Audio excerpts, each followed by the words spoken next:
I should have trusted my instincts 3 weeks ago when Lindsay started her new fitness routine, but here I am, watching security footage on my laptop at 2:17 a.m., and everything I suspected is playing out in high definition on my screen. 3 weeks ago, it started with small changes. Lindsay had always been health conscious, but suddenly she was obsessed with getting in shape for summer. She joined an exclusive gym across town and started taking long jogs in the afternoon, returning home flushed and energized, immediately heading for the shower. "I'm just so motivated lately," she'd say, toweling her hair dry. "Marcus really pushes me to be my best." Marcus, her married personal trainer who charged premium rates for house calls. Lindsay gushed about his methods, how he understood her body better than any trainer she'd ever worked with. Red flags I should have acted on immediately. But I've been burned before. My first marriage ended when I discovered my ex-wife's affair through confrontation rather than preparation. I learned then that accusations without evidence just give cheaters time to cover their tracks. This time, I decided to be smart about it. The morning I installed the GPS tracker, Lindsay was hunting in the shower. I had 20 minutes while she got ready. The magnetic tracker was smaller than a matchbox and battery operated for 3 months. I attached it inside her rear wheel well, where road dirt would hide it completely. "Have a good workout, honey," I called out as she grabbed her gym bag. "Thanks, babe. Marcus is really going to work me hard today." She kissed my cheek, and I smelled the expensive perfume she'd started wearing to the gym. That afternoon, I watched the tracker's signal on my phone. Instead of going to the gym, Lindsay drove straight to Riverside Park, a secluded area with walking trails. She stayed there for 2 hours. When she came home, she was glowing with that post-workout flush. "Marcus really knows how to get my heart rate up," she said, heading straight for the shower again. The next day, I took a personal day and drove to Riverside Park. I found Lindsay's car, parked beside a silver Honda Civic in the most isolated section. Through binoculars, I watched her meet a tall, athletic man who had to be Marcus. They embraced like lovers, not like a trainer and client. That night, while Lindsay slept beside me, I researched security cameras online. I ordered a comprehensive system, 6 wireless cameras with motion activation, night vision, and cloud storage. I spent the weekend learning to install them myself while Lindsay was at her sister's house. The cameras went in strategic locations: living room, kitchen, our bedroom, her home office, and the front and back entrances. I used my workshop in the basement as a monitoring station, setting up alerts to send footage directly to a secure cloud account Lindsay couldn't access. For 2 weeks, I watched their pattern develop. Marcus would arrive 20 minutes after Lindsay's supposed departure for solo jogs. He'd park 3 blocks away and walk to our house, entering through the back door that Lindsay would leave unlocked. But the footage revealed something worse than just physical betrayal. Yesterday's recording showed them in the living room, post-coital, discussing strategy. "A simple divorce isn't enough," Lindsay said, curled against Marcus's chest on my couch. "He makes good money, but his lawyer would drag it out forever. I need something that gives me leverage." "What are you thinking?" Marcus asked. "If he seemed dangerous, unstable, if there was a domestic violence incident," she trailed off meaningfully. Marcus sat up, interested. "You mean like he hit you?" Lindsay smiled, a cold expression I'd never seen before. "Exactly like that. One call to 911, some visible injuries, and suddenly I'm the victim who deserves everything." Watching that footage, something inside me crystallized. This wasn't about saving my marriage anymore. This was about survival. Lindsay wasn't just planning to leave me, she was planning to destroy my life and potentially send me to prison. I've spent the last week preparing for the inevitable. I've quietly consulted with a criminal defense attorney, backed up all surveillance footage to multiple secure locations, and prepared a go bag in case I need to post bail. Lindsay thinks she's planning the perfect crime. She has no idea she's been confessing to everything on high-definition video for weeks. The footage library has grown to over 60 hours of recorded betrayal, and I've cataloged every second of it. What started as documenting an affair has become something much darker, a comprehensive record of conspiracy and premeditated fraud. I know their schedules better than they do. Marcus arrives every Tuesday and Thursday at 1:15 p.m., parking his Honda exactly 3 blocks away.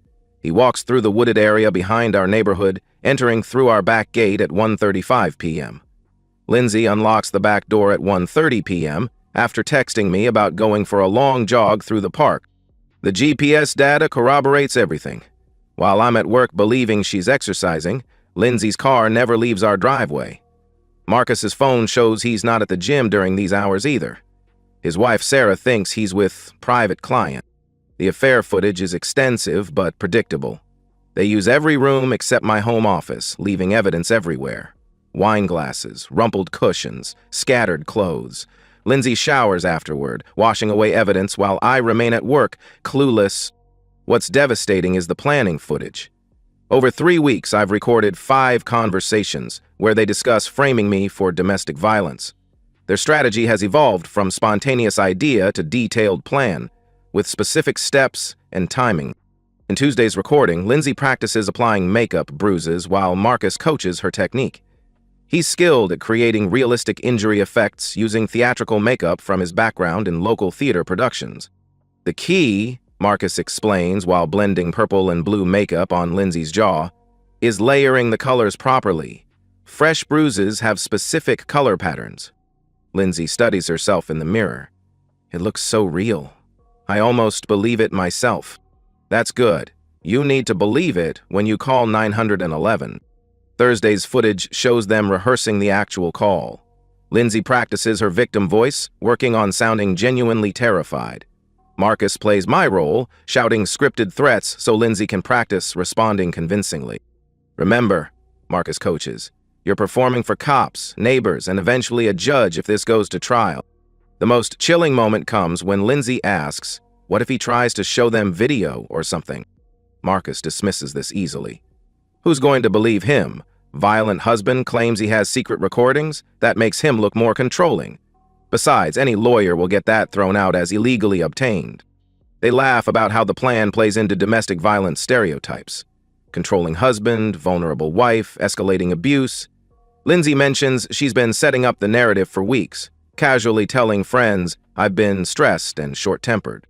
I've been planting seeds, she explains. When this happens, people will say they saw it coming. I've researched Marcus's background too. He's married to Sarah Wellington, a kindergarten teacher at Riverside Elementary. She has no idea about her husband's infidelity or his willingness to help frame innocent people for violent crimes. Through social media, I've learned Sarah and Marcus have been married 8 years. She regularly posts about their perfect marriage and has been struggling with fertility treatments for 3 years. Sarah deserves to know the truth, but strategically, she's going to be crucial when this all comes out. A wife's testimony about her husband's lies will be devastating for their defense. The financial evidence is substantial, too. I've tracked over $3,000, 0 cents in cash withdrawals Lindsay made over 2 months, money corresponding exactly with Marcus's private training sessions. Credit card records show purchases of expensive lingerie and wine I never saw. Most damning is their discussion of what happens after I'm arrested. They've planned how to move in together immediately, using my assets while I'm tied up in legal proceedings. Once he's got a domestic violence charge, no judge will sympathize with him, Lindsay explains. I'll get the house, the savings, everything. The audio quality is perfect. Their faces are clearly visible. The premeditation is undeniable. They've handed me enough evidence to destroy both their lives, and they have no idea they've been confessing to felony charges on camera. Tonight, I'm backing up the final recordings to 3 separate secure cloud accounts. Lindsay has been more aggressive lately, trying to provoke reactions she can use against me. She starts arguments in public, where witnesses might see me as controlling. But I don't react anymore. I document everything and stay calm, knowing her increasing desperation means the plan is accelerating. When the time comes, I'll let the evidence speak for itself. The trap is set, and Lindsay is walking directly into it with the confidence of someone who believes she's in complete control. For the past week, she's escalated her provocation attempts while I've maintained perfect documentation of every manipulative tactic. Yesterday morning, I met with David Lewis, a criminal defense attorney specializing in false accusation cases. I presented it as hypothetical consultation about a friend's situation, but David read between the lines. Your friend should know that false police reports are felony charges in this state, David said carefully. If someone attempted to frame him with premeditation and conspiracy, we're talking about serious prison time for the accuser. I paid David's consultation fee in cash and left with his business card. I also transferred $50,000, 0 cents, to a separate account for legal fees and bail. The surveillance equipment has been running flawlessly for over a month. I've got 127 hours of footage stored across 3 secure cloud platforms. The backup system is redundant. Even if Lindsay discovered and destroyed the physical cameras, the evidence would remain safe. Lindsay's behavior has become increasingly erratic as her plan approaches execution. She's been picking fights over trivial matters, hoping to provoke a response she can escalate. Yesterday, she knocked over wine in the kitchen, then claimed I grabbed her arm too roughly when I steadied her. "You're getting more aggressive lately," she said, rubbing her arm dramatically. "That hurt." I apologized and cleaned up while she photographed her arm, presumably building evidence for her performance. But my cameras captured everything from multiple angles, showing clearly that my touch was gentle and protective. She's been staging accidents, too. Last week she claimed I pushed past her on the stairs. She practices stumbling when I walk near her, creating opportunities to claim intimidation. Each incident is photographed in what I assume is a journal, establishing a pattern of abuse. The most disturbing development is her new friendship with Janet Morrison, our neighbor who works as a domestic violence counselor. Lindsay has coffee with Janet regularly, discussing her concerns about my behavior. "I'm probably just being paranoid," Lindsay told Jeanette last week. "But he's been so controlling lately. He questions where I go, seems suspicious of everything." Janet, trained to recognize warning signs, responded exactly as Lindsay hoped. "Trust your instincts. Those behaviors often escalate." Lindsay is building a narrative with professional validation. Janet's testimony would be powerful evidence if I hadn't recorded Lindsay rehearsing these conversations with Marcus first. Marcus has been preparing too. Yesterday's footage showed him bringing props, fake blood, theatrical makeup, and printed instructions on documenting injuries for legal proceedings. "The photos have to look authentic," Marcus explained. "Lighting, angles, timing, everything matters." They spent 2 hours staging a complete dress rehearsal. Lindsay applied bruise makeup while Marcus photographed the process. They practiced her 911 call, with Marcus shouting believable threats in the background. "Remember," Marcus coached, "you called because you feared for your life. That fear has to be in your voice." Lindsay's performance was Oscar-worthy. Listening to her practice scared pleas while laughing between takes was genuinely chilling. They've scheduled their performance for tonight. I know because they discussed timing extensively. Friday evening, when neighbors are home to hear the disturbance, when police response is slower, and when I would typically be relaxed and drinking wine. "Friday night is perfect," Lindsay told Marcus. "He'll have had a few drinks, so he might react more aggressively. If not, at least the cops will smell alcohol." She's been encouraging me to drink all week, but I've been nursing single glasses and dumping most down the sink. I'll be completely sober when her performance begins. Marcus is creating an alibi by telling Sarah he has a late training session with a client who requested Friday evening hours. Sarah posted on Facebook about having a girls' night, alone, while her husband works late. At 6:30 p.m., I received Lindsay's usual text, "Going for a long run. Don't wait up for dinner." But her car never left the driveway, and Marcus appeared on Maple Street, right on schedule. They're upstairs now, making final preparations. Through my bedroom camera, I watch Lindsay applying bruise makeup with professional precision while Marcus reviews their script. She's transformed herself from healthy, uninjured woman to convincing domestic violence victim in under 30 minutes. Lindsay has no idea that every step is being recorded in crystal clear detail. She believes she's about to destroy my life with one phone call. Instead, she's about to hand police officers a complete confession to conspiracy, fraud, and filing false reports. The irony is perfect. The person who made the 911 call will be leaving in handcuffs tonight. The police sirens are getting closer, and Lindsay is making final adjustments to her makeup in our bedroom mirror. Through my hidden cameras, I watch her apply fake blood to her split lip while Marcus coaches her through breathing exercises to maintain her traumatized performance. "Well," Ford sighed. "Remember," Marcus whispers, You're in shock. You're scared. Don't oversell it. Let him see you trying to be brave. Lindsay nods, practicing her victim expression one last time. She's transformed herself into a genuinely convincing abuse victim, complete with bruised cheekbone, split lip, and torn clothing suggesting a violent struggle. The doorbell rings, followed by authoritative knocking. "Police! Open up!" Lindsay takes a shaky breath and heads downstairs while Marcus slips out the back door, timing his exit perfectly.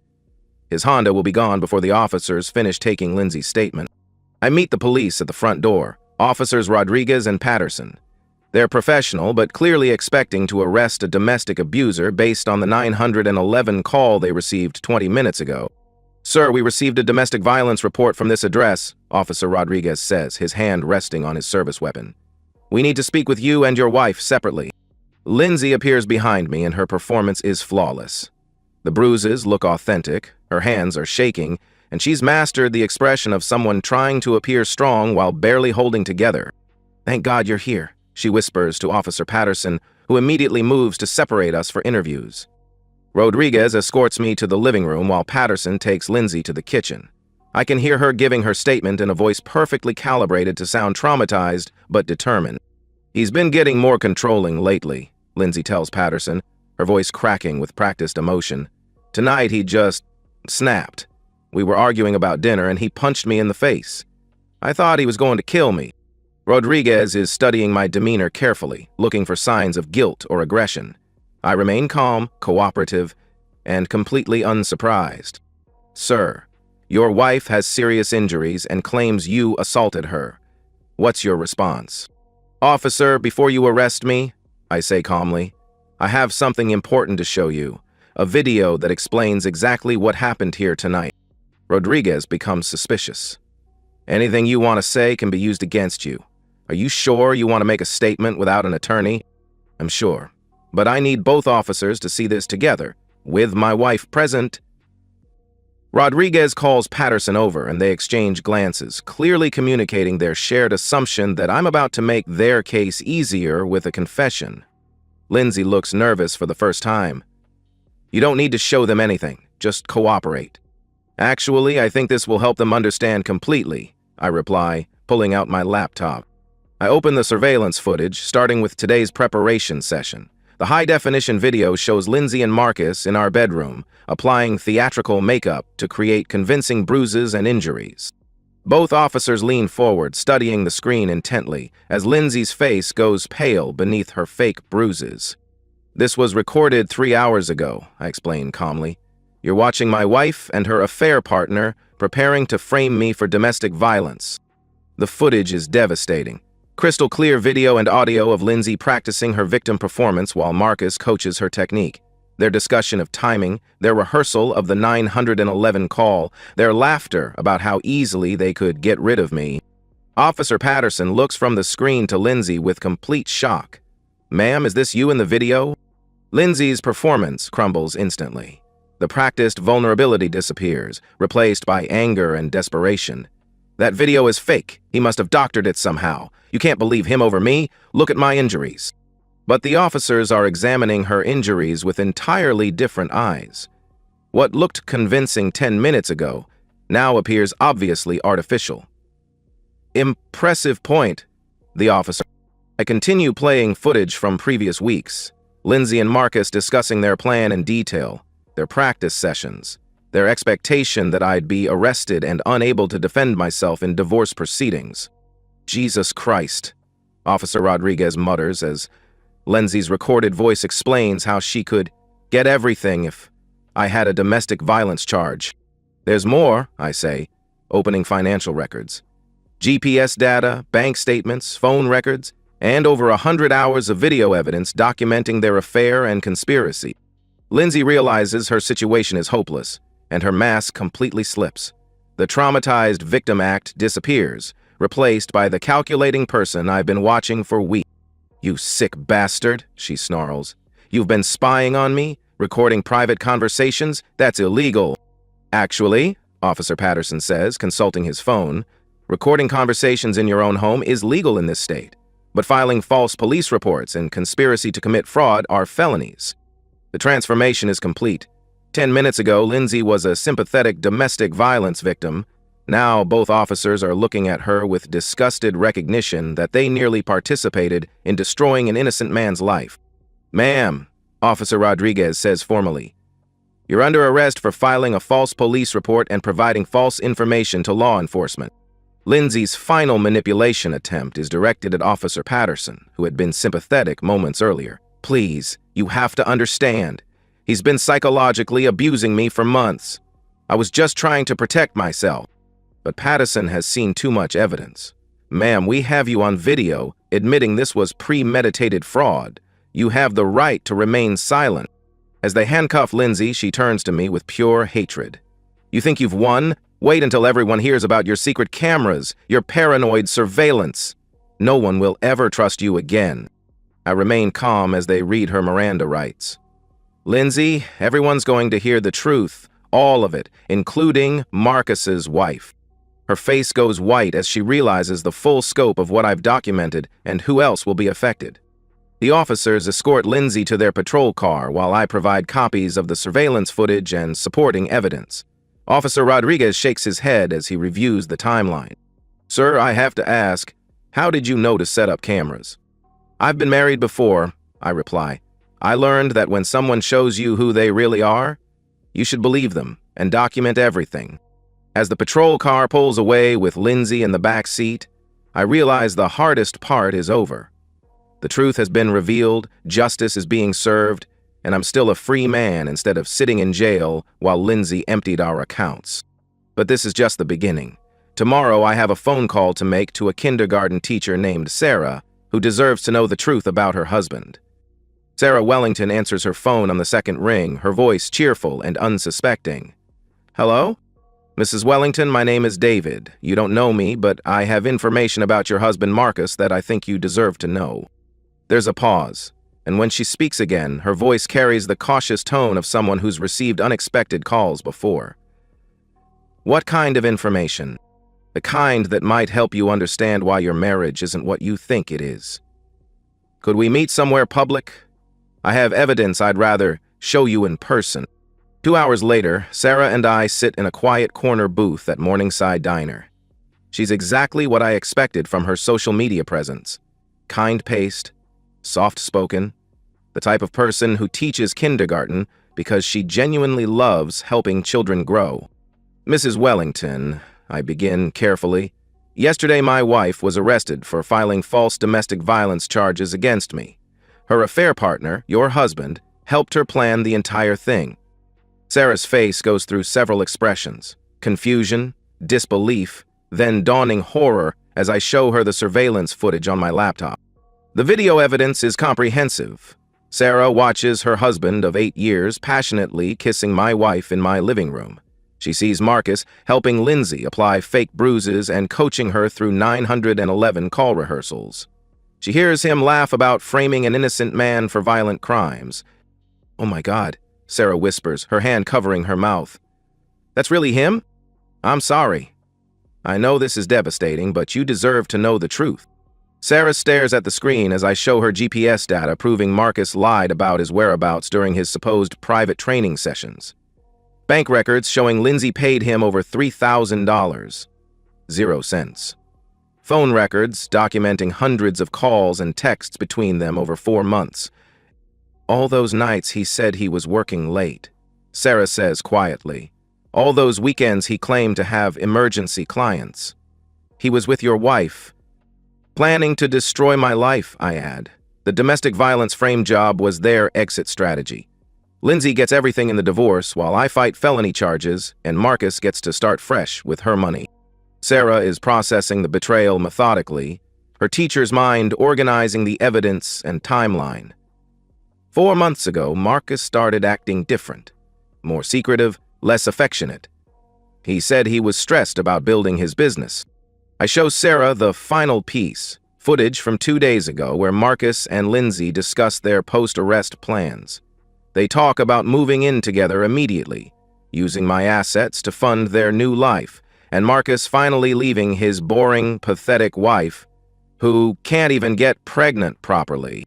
Sarah's composure finally breaks. Not dramatic sobbing, but the quiet tears of someone whose world has just crumbled. We've been trying to have children for 3 years. Through fertility treatments, miscarriages, thousands of dollars in medical bills, and he called me pathetic. Sarah, I'm not just here to show you what your husband did. I'm here to offer you the same thing your husband tried to take from me, the truth, and the evidence you need to protect yourself. I slide a USB drive across the table. Everything is on here. The affair footage, conspiracy evidence, financial records, GPS data, phone records. Marcus helped plan a felony, and he's going to face charges. But you can use this to protect yourself in divorce proceedings. Sarah stares at the USB drive like it contains nuclear secrets. This is really happening, isn't it? My marriage is over. Your marriage to a man who doesn't exist was over 4 months ago. Now you get to divorce the man he really is with evidence that will protect your interests. Sarah's transformation begins immediately, just as mine did when I first suspected Lindsay's betrayal. The shock gives way to practical thinking, the devastation transforming into determination. That is the turn. What kind of charges is Marcus facing? She asks. Conspiracy to commit fraud, accessory to filing false police reports, potentially conspiracy to commit perjury.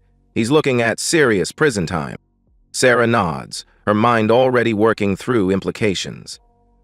So he'll be arrested soon? I expect charges within the week. Then I need to file for divorce immediately, before he can hide assets. Sarah's voice is getting stronger, more determined. Over the next hour, Sarah and I develop her strategy. She'll file for divorce Monday morning, citing adultery with comprehensive video evidence. She'll change the locks while Marcus is at work, having him served when he returns. She'll freeze joint accounts and document all marital assets. The fertility treatments, Sarah says with growing anger. The money we spent, the trauma I went through, while he was planning to leave me for your wife. He watched me cry over miscarriages while sneaking around. Now you can make sure he pays for that betrayal, literally and figuratively. Sarah leaves with purpose and evidence, transformed from victim to advocate for her own justice. Watching her walk to her car, shoulders straight and expression determined, I recognize the same transformation I went through. Meanwhile, Lindsay sits in county jail, unable to make bail due to flight risk. Her attempts to claim she was psychologically abused have fallen flat with prosecutors, who've reviewed hours of footage showing her as the primary architect. Marcus doesn't know yet that his world is about to collapse. He thinks Lindsay was arrested for poor execution, not for the plan itself being exposed.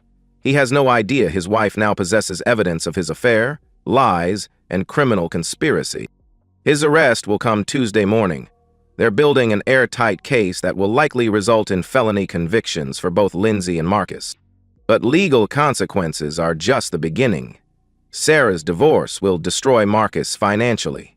Adultery laws combined with video evidence will ensure she receives a favorable settlement.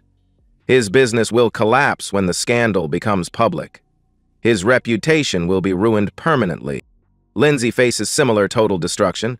Her criminal charges carry potential prison time, and our divorce proceedings will be straightforward given the overwhelming evidence. She'll lose everything she was trying to steal from me. That evening, I receive a text from Sarah. Filed for divorce this morning. Changed locks this afternoon. Marcus is served and homeless as of 6 p.m. today. Thank you for giving me the truth. The reckoning is complete. 2 people who thought they were smart enough to destroy innocent lives have discovered that comprehensive evidence and patient preparation beat manipulation and deception every time. 3 months later, I'm sitting in my new home office, watching the sunset through windows that don't hide surveillance cameras. The house is smaller than the one I shared with Lindsay, but it's mine alone, purchased with assets she'll never touch. Lindsay was sentenced to 18 months in county jail for filing false police reports and conspiracy to commit fraud. Her attempts to portray herself as a victim failed when prosecutors presented over 100 hours of video evidence showing her laughing while planning my destruction. She pleaded guilty to avoid a longer sentence. Marcus received 2 years in state prison after prosecutors added identity fraud charges. He had been billing clients for sessions with Lindsay under false business documentation. His criminal record destroyed any chance of working in fitness after release. Sarah proved remarkably strategic once she accepted the truth. She used my surveillance evidence to secure a divorce settlement that left Marcus with nothing. No assets, no business, no home, no reputation. She even received insurance payouts that Marcus had to cash out for legal fees. I spent 3 years trying to build a family with a man who was planning to abandon me, Sarah told me during our final coffee meeting. Now he gets to spend 2 years in prison thinking about what he destroyed.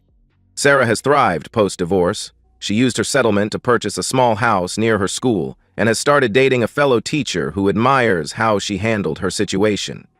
She sends me Christmas cards, not because we're close, but because I gave her truth when she needed it most. The experience fundamentally changed how I approach relationships and trust. I still use security cameras, not from paranoia, but from hard-earned wisdom. I maintain comprehensive financial records and documentation habits that once seemed obsessive, but proved life-saving. Dating has been complicated. Some women are put off by what they see as controlling behavior. I've learned to be upfront about my experiences and boundaries. Better to filter out partners who can't understand why I verify rather than simply trust. My current relationship shows promise. Jessica is a forensic accountant who finds my documentation habits reassuring rather than concerning. You're the only man I've dated who understands that trust should be verified, she told me recently. That's not paranoia, that's intelligence. My career has flourished since the divorce. Without the stress of living with someone actively planning my destruction, I've been promoted twice. Colleagues who knew about the false accusations have been supportive, especially after the truth came out in court. The legal costs were substantial. Over $75,000, 0 cents in attorney fees and court costs, but worth every penny. I now maintain separate accounts, document major purchases, and keep detailed records of any relationship conflicts. The cameras saved my life and freedom. The surveillance prevented me from spending years in prison for crimes I never committed. The documentation protected my assets from fraudulent seizure. I've made peace with becoming someone who verifies trust, rather than assumes it. I've built new relationships with people who appreciate honesty and accountability. I now do occasional consulting work for divorce attorneys who need help with evidence organization. It's supplemental income, but more importantly, it allows me to help others protect themselves from elaborate deceptions.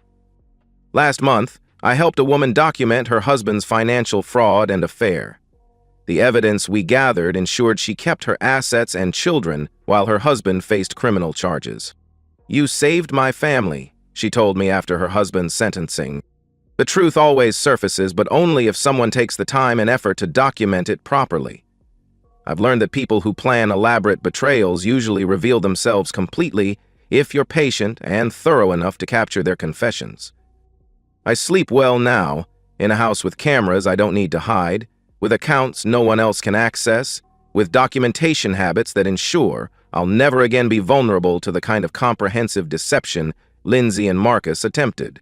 The most important lesson: when someone shows you who they really are through their actions, believe them immediately and document everything.